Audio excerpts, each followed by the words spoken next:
తీసుకెళ్లారు కదా, మరి ఏ విధంగా ఉండబోతుంది మీరు అనుకుంటున్నారు? ఇప్పుడు మా జిల్లా పరిషత్ చైర్మన్, మా ఎమ్మెల్యే గారు, మా ఎమ్మెల్సీ గారు ఏదైతే మెడికల్ కాలేజీలన్నీ కూడా ప్రైవేట్ పరం చేయొద్దని ప్రధాన దృష్టికి తీసుకెళ్లారు.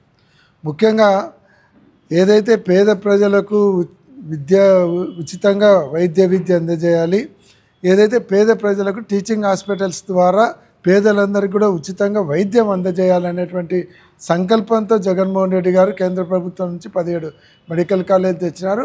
10,000 కోట్ల విలువైనటువంటి ఆస్తిని, మెడికల్ కాలేజీల ఆస్తిని 12 మెడికల్ కాలేజీలను అప్పనంగా తన బినామీలకు ఇచ్చి 10,000 కోట్ల ఆస్తి కొట్టేసి ఆ 12 మెడికల్ కాలేజీలు కూడా లోకేష్ బాబు గారు వాళ్ళ బినామీలను పెట్టి 12 మెడికల్ కాలేజీల ద్వారా ప్రజల సొమ్ము దోచుకోవడానికి ప్లాన్ వేసినాడు.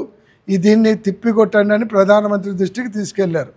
ప్రధానమంత్రి గారు ఇప్పటికైనా వాళ్ళకు మొట్టికాయలు వేస్తే, ప్రధానమంత్రి గారు వేసినటువంటి మొట్టికాయలతో చంద్రబాబు నాయుడు గారు బుద్ధి తెచ్చుకొని ఏదైతే ఈ ప్రైవేట్ పీపీపీ పద్ధతిలో ప్రైవేట్ పరం చేయడానికి తీసుకునే నిర్ణయాన్ని వెనక్కి తీసుకుంటాడని ప్రధానమంత్రి దృష్టికి తీసుకుపోవడం జరిగింది. శ్రీశైలంలో మొట్టికాయలు వేస్తే కనీసం శివుడైనా వెనక్కి బుద్ధి చెప్తాడని మేము అనుకుంటున్నాం. ఖచ్చితంగా దీనిని వెనక్కి తీసుకోకుంటే దీన్ని ఢిల్లీ స్థాయిలో పోరాటాన్ని తీసుకెళ్ళి నేషనల్ వైడ్ ఈ పోరాటాన్ని ముందరు తీసుకుపోతాం. తీసుకునేంత వరకు చంద్రబాబు నాయుడు ఎంట పడతామని కూడా తెలియజేస్తాను.